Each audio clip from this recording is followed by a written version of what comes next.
আপনারা কারা কারা একা একা যখন নামাজ পড়েন, নফল হোক সুন্নত হোক বা ফরজ হোক, যখন নামাজ পড়েন প্রায় রাকাতে সূরা কুল হুয়াল্লাহ পড়েন কারা কারা? একটু হাত তোলেন তো। আচ্ছা, হাত নামান।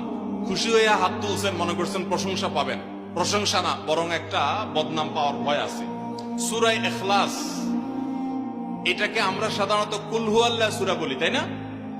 ইখলাস মানেটা কি?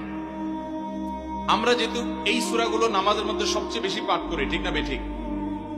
এই সূরাগুলো অর্থাৎ শেষের দিককার সূরাগুলো আমরা যেহেতু বেশি নামাজের মধ্যে পাঠ করি, এই সূরাগুলোর অর্থ যদি আমি জানি, ব্যাখ্যা যদি আমি জানি, তাহলে নামাজের মধ্যে মনোযোগ ধরে রাখা সহজ হবে। কারণ আপনি মুখে কি পড়তেছেন, আপনি যে অর্থ বুঝেন না, মন্ত্রের মতো পাঠ করতেছেন, যদিও না বুঝে পড়লেও আপনি সওয়াব পাবেন, কিন্তু না বুঝে পড়লে তো আর এই কোরআনে আল্লাহ কি বলেছে এটা আপনি জানতে পারবেন না। না জানলে সে অনুযায়ী আপনি আমলও করতে পারবেন না। এই জন্য আমাদেরকে বুঝতে হবে। এই জন্য